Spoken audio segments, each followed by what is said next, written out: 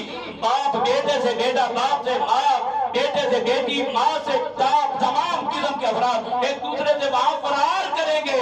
کیا فرار کریں گے؟ علماء فرماتے ہیں کہ ان کو پتہ نہیں ہوگا کہ یہ میری ماں ہے، یہ میرا باپ ہے، میرا نانا ہے، میرا دادا ہے، میری بیوی ہے، میرا شوہر ہے، کیا ان کو پتہ نہیں ہوگا؟ علماء فرماتے ہیں پتہ ہوگا ان کو کہ یہ میرا باپ ہے، لیکن جب دیکھے گا نا یہ میرا باپ آ رہا ہے تو اس کو یہ محسوس ہوگا کہ یہ ایک نیکی مجھ سے وصول کرنے کے لیے آ رہا ہے، لہذا معاشر میں وہ بھاگے گا کہ آج ایک نیکی کی ضرورت ہے میرے باپ کو، جس نے مجھے پالا، مجھے پیدا کیا، میرے خرچ اخراجات برداشت کیے، دھوپ گرمی سب کو برداشت کیا میرے لیے دنیا میں، اور مجھے لقمہ عطا کیا، اس سے مجھے زندگی نصیب ہوئی۔ ایسا بیٹا اور ایسا باپ، لیکن قیامت کا ایسا منظر ہوگا وہ بیٹا بھی اپنے باپ سے بھاگتا ہوا نظر آئے گا۔ توجہ ہے؟ بسم اللہ۔ بیٹا اپنے باپ سے فرار کرتا ہوا نظر آئے گا۔ اس دن صدیق طاہرہ ہماری اور آپ کی شفاعت کریں گے۔ سبحان اللہ۔ جب آپ کی شفاعت ہوگی، جنت کے دروازے پر پہنچ جائیں گے، پروردگار ارشاد فرمائے گا، اے زہرائے بطول کے محبو، آج جنت میں داخل ہو۔ سبحان اللہ۔ ہوں گے تو صحیح، لینا نہ ہوں گے جنت جائیں۔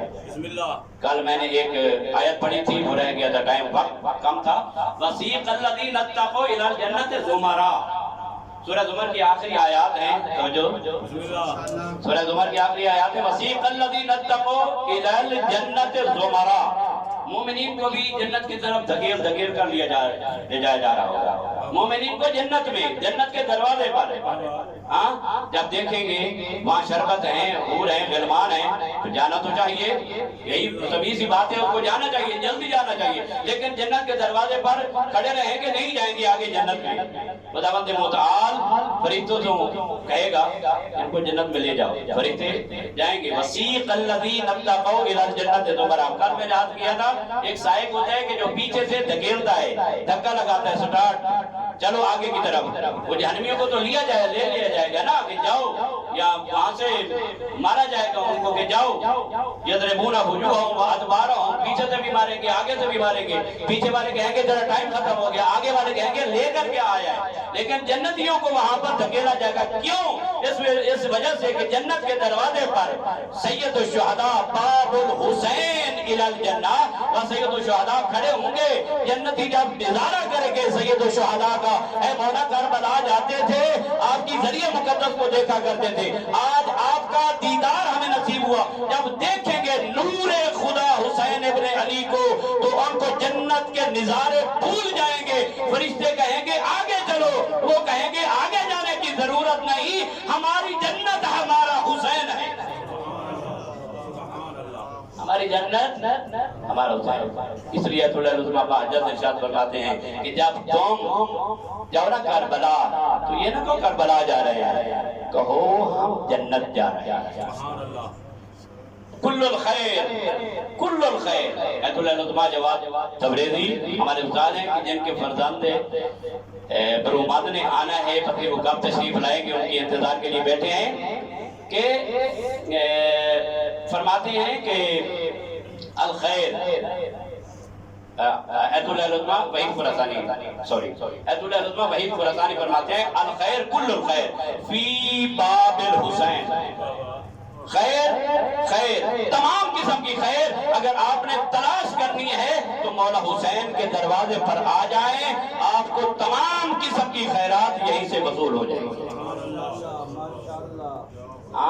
تمام قسم کے خیرات یہاں سے وصول ہو جائیں گے۔ جب آپ جنت کے لیے لاؤڈ ہو جائیں گے، انٹرنس کے لیے تیار ہو جائیں گے، تو پھر آپ یہ مطالبہ کریں گے، پروردگارہ دنیا میں ہمیں چھلنی کیا گیا، ہمارے سینے چھلنی کیے گئے، ہمارے اوپر روافض کی تہمت لگائی گئی کہ ہم رافضی ہیں،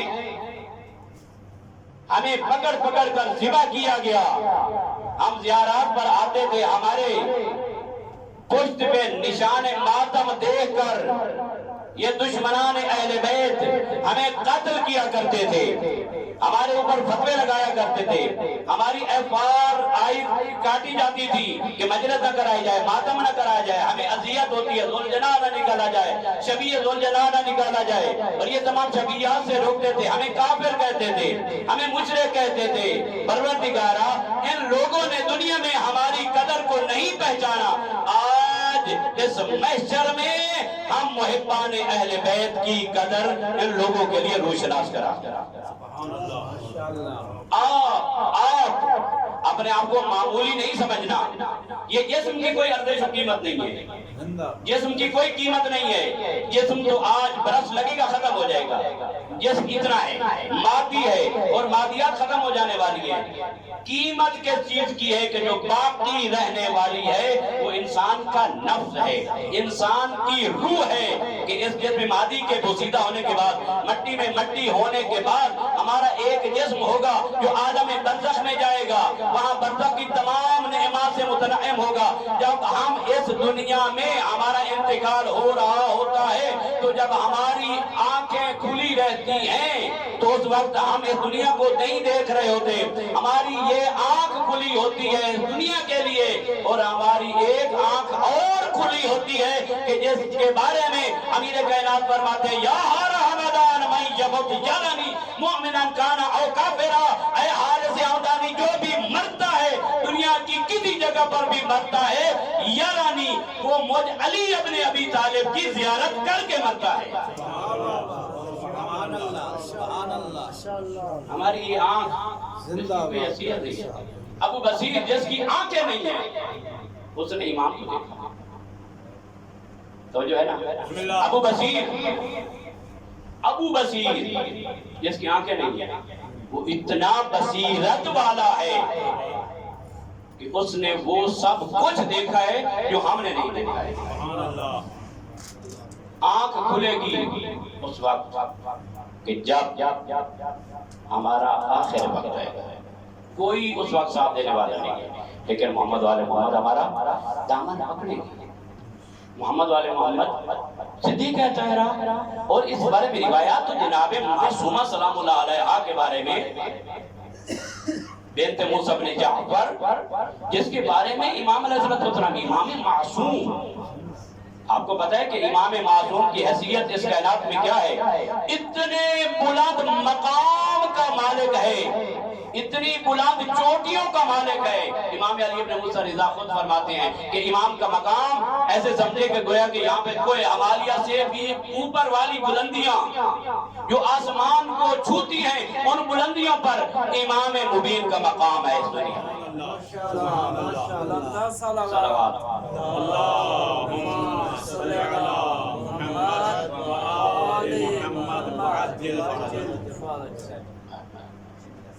سب آپ بڑے محمد والے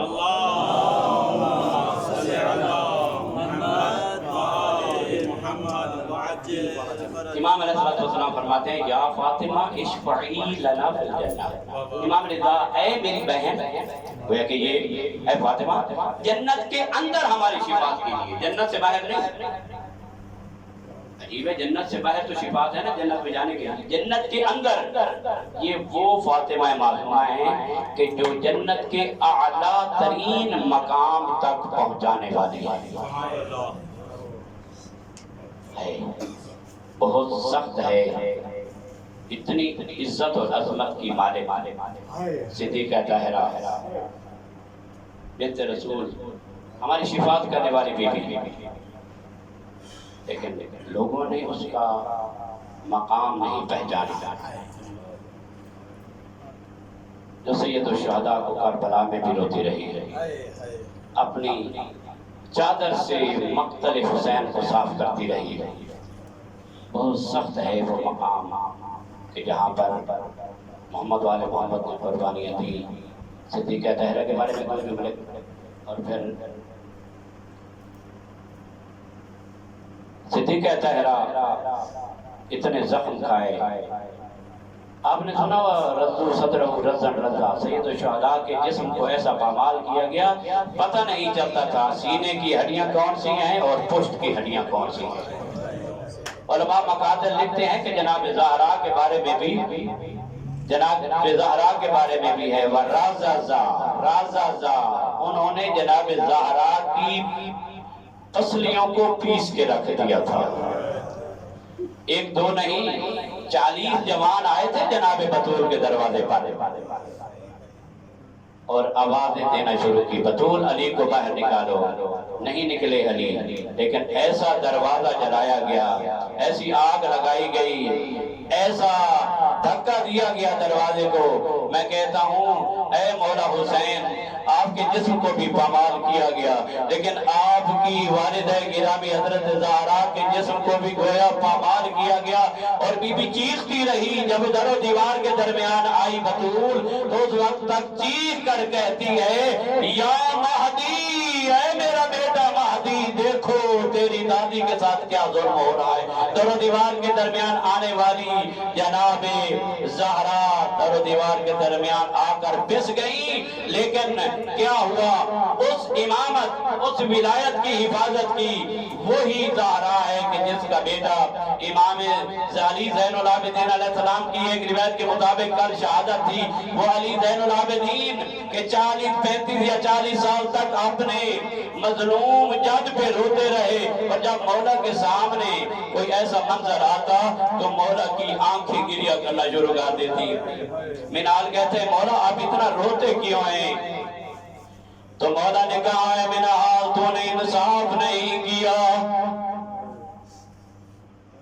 منال کہتے ہیں مولا میں معافی چاہتا ہوں، آپ سے پوچھا ہے کب آپ کا رونا تھمے گا؟ مولا نے فرمایا منال تو ہوتا دیکھتا میں تنہا فرزند تھا، میرے باپ کا لاشا کربلا کی گرم زمین پہ پڑا ہوا تھا، اور جب میں نے کہا میرے باپ کے لاشا کو مجھے دفن تو کرنے دو، ان ظالموں نے اپنے لاشے دفن کر لیے تھے. جب میں نے کہا میرے باپ کے لاشے کو دفن کرنے دو تو ملعون نے جواب میں کہا اے زین العابدین دفن تو مسلمانوں کو کیا جاتا ہے.